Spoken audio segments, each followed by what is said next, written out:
Hello guys, good afternoon to you. We're almost done with the process of printing and getting our figures done. The first step was, of course, getting to print them.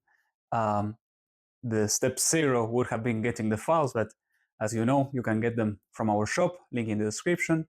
So step 0, getting the files. Step 1, printing. Step 2, the post-production, which is the longest process of all. You can already find that video in our channel, or it's the previous one, so you may already watched it. And the video that we are currently in is sanding. So we are going to see the techniques that I use to sand not only action figures, but figures in general, or pieces, or diorama parts, or everything. I'm going to show you everything that I do, all the techniques, all the gadgets, all the stuff that I do to get the pieces as good as I get them. So after this, the last step would be assembling. So we are almost done. So come with me and I show you how I do things.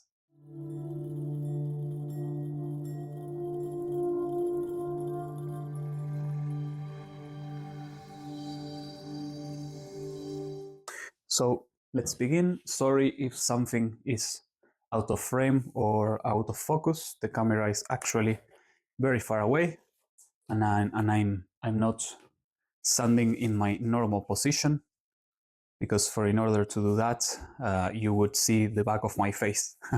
So here I'm putting on my gloves. Since we are going to be sanding, there's a lot of dust, and that dust exudes some oiliness and particles that go inside the skin. So we have to avoid that completely at all costs. So in order to sand, you may have seen that there are people that use like boxes that suck all the flying dust. But since those are very expensive and we want to sand at home, we have just a bowl which works for what we need to do. We have all our pieces here that are from an order. Yeah, this is a whole action figure, and we will just put it here inside the bowl. So you can see we have all the parts that we post-produced in the previous video.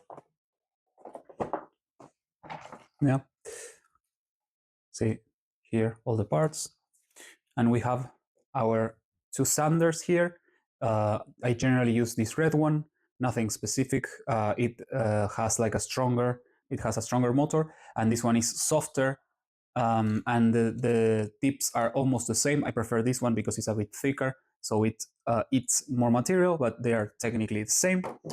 And then I have this small X-Acto knife to take out some of the smaller things that I don't want to sand. So just as we are, let's start. Let's talk about the kind of the philosophy behind sanding. Why do we sand? Because if not, whenever someone paints the parts, it will show in the paint and it will have a small bump. I mean, not sanding the pieces, it's not that terrible, but it's much better if we do. For all the figures that we will be selling at our shop, or the ones that we are sending to our people that will be doing kind of marketing and stuff like that, they will receive all the stuff sanded.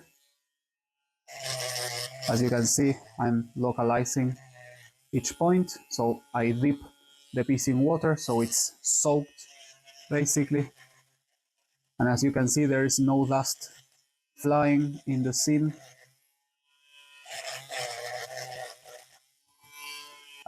Here we have the inner part of the articulation. I generally try to avoid putting much supports inside so we don't have to sand them. So it's just sanding the supports that create this circle here, and the same for the other side. In the inner part you won't find that much that much supports. So we want to avoid touching or erasing or eating the material of the sockets. Right here, as you can see, I'm going to give it more power. We want to avoid touching this, because if not, later the articulation will work bad or won't work. Doesn't matter that if you touch it just a bit, but let's try to leave them without any kind of disturbance. So what I'm doing now, it's removing all the supports on the inner part of the chest. Here we have to remove some supports on the lower base. You will notice them when you look inside, right? And if you don't know where the supports are, you can look at the printing file, and that will tell you where are all the supports. I'm sanding the edge of this a little, so it's not as sharp and it's not also as brittle. I have some supports here, for example here, that I will remove. Remember that I'm not looking at this from my usual distance, so I may make a mistake. I'm trying not to, but as you can see, it's a very delicate work. I'm not seeing any other support. Here is the center. Yeah, I think that's enough. On the inner part, I'm touching. This feels like being a dentist, right? You're touching some parts of the tooth. This is okay. This feels okay.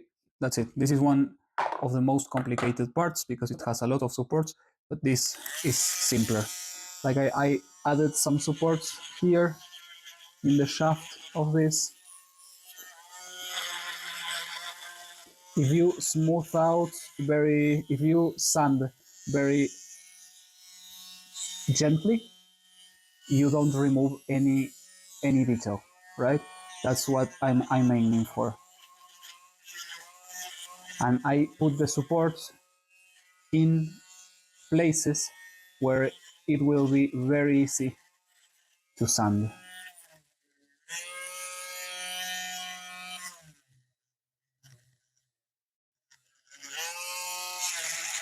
Sometimes I prefer to sand a bit more and to leave a smooth surface than to leave a bumpy one, for example, here inside.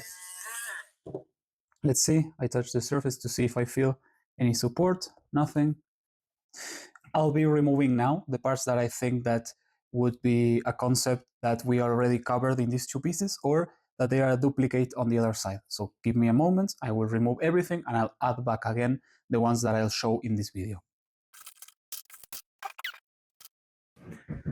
So it was a bummer to realize that I have been recording the back of my neck. So I'll go over some of the pieces that I already sanded to explain which were the difficulties. So this one, it's clothing. It's very easy to sand. We have to be careful on the inner side to not touch the articulation too much, but to sand the end of the cavern to remove the supports that won't allow the dumbbell to go in. Then the same for this. The supports would be on the top part, so we have to sand that. In fact, there I see a support, so I'm going to fastly remove it. Then for smaller details, I just remove this with this scalpel. For this is the same. It's very good that this is clothing, because clothing is very easy to sand, because not only is smooth, but also the texture that it leaves, it's pretty nice for a clothing part. The problem would be if this had texture and we would removing that texture, but since this one is kind of plain, that's okay. For this one is a pity that I didn't show, but I basically I just use my scalpel to remove all the little details and supports that we have around the belt, because if I use my my motor, my small drill, it basically destroys the texture. So I'm using this drill to just sand these parts here where I would find the most amount of supports, and I have to sand a surface. Then same here, we have to sand a bit here on the top. You have to always think where the supports are coming from. So you will see that they will be on the top here. So because they are coming this way, and the print has to build all this area here, so it needs the supports. Head here, the heads are complicated always because you have to keep a smooth face, right? But you still have to sand the support, so you sand it very, very lightly, right? Then you have to sand the insides and then the cavern inside, that I find a few supports there. Sometimes I think I found supports, but they are actually drill marks. and then you sand here a bit, and that's it. You have to remove a bit of the supports here, and that's all. You may also want to remove whatever supports you find on the bandana with the scalpel. Here, this one, it has the particularity that it has a very thin edge here. So what I do is just lightly sand it in order to smooth out the edge. And so it's not as brittle and it's not as sharp. And then there. And then I sand everything on the inside, like so, because whenever we bring the parts in, we want to be sure that no support will scratch the paintwork that the people that paint do. So we have to be sure that this won't be scratching it, or at least that the supports won't be scratching it. There. So then, for these ones, you have to, the most important thing is to keep the round profile of these ball pegs, because whenever you insert them on the socket, they have to be perfectly round.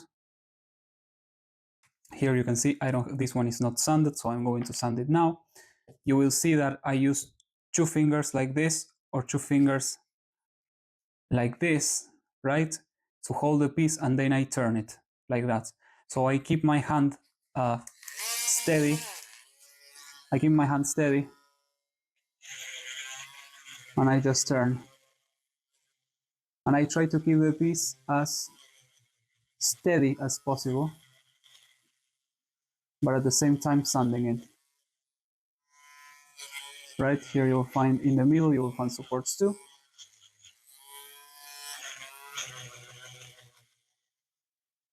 Like that. And then we kept the surface like that.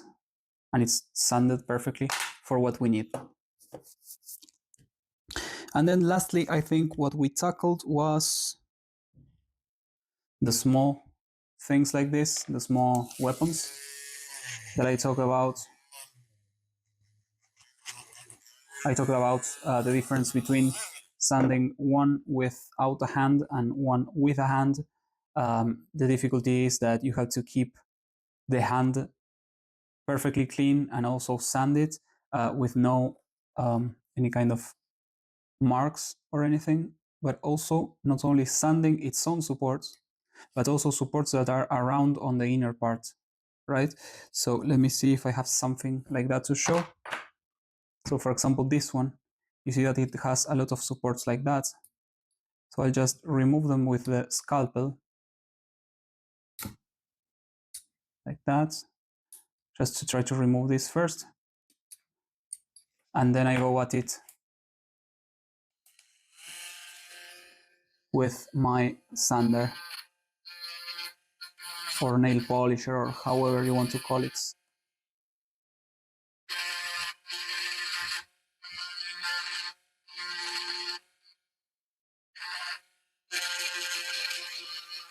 Like that. We want to sand these areas plain. If we sand a bit of the detail, it's not a problem, because this is very light. It's a very, very light sanding. Here we are sanding the hand.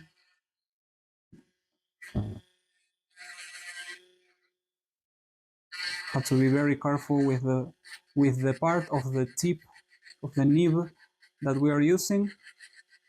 We have to be very careful, because if we apply more pressure than needed, we will leave a mark.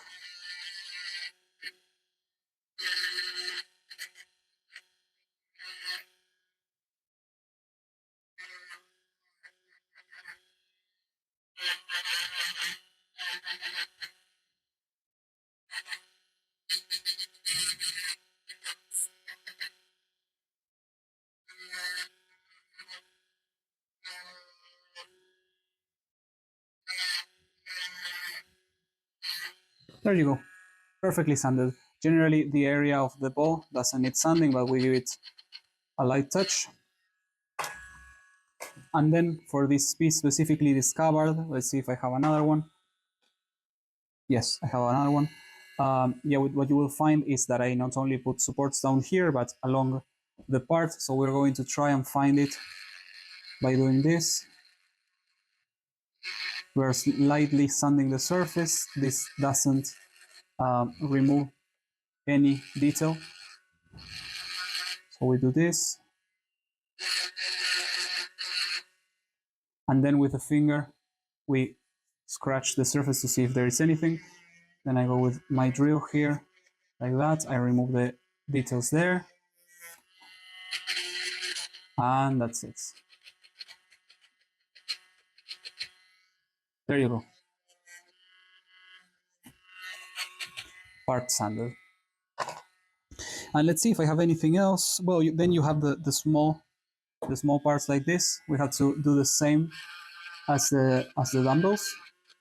You have to keep the profile properly and not remove so much of the surface that it's the volume that the part has, but still you have to remove the supports. The important part here is that you leave the ball as a ball and that it has almost the same size as it started, and also to leave the sides of the articulation without any modifications except for of taking the supports out. This will translate to all the discs and all the pegs, all the articulation on our figures. It's kind of the philosophy of how we do it. Yeah. And that would be it, really. That's my technique to sand the whole figure. I basically have to do it for the rest. It's a lot of parts, you will see. And then after I finish, since this is all covered not only in water but in dust, I will use a sonic cleaner to try to remove as much as the dust as possible, and then I will just let it dry. I will not use any heat to remove the wetness, the humidity. What I'm going to do is let it dry the whole night, because if you try to plug it in as it is, the water will mix with the dust and the articulation is basically done for. So keep that in mind. So that's all for now. Let's see the next video that is going to be assembly and basically the last step of these tutorials. Then you will need to learn how to paint. I unfortunately can't help you with that, but hopefully this helps you out. So see you in the next video. Bye bye.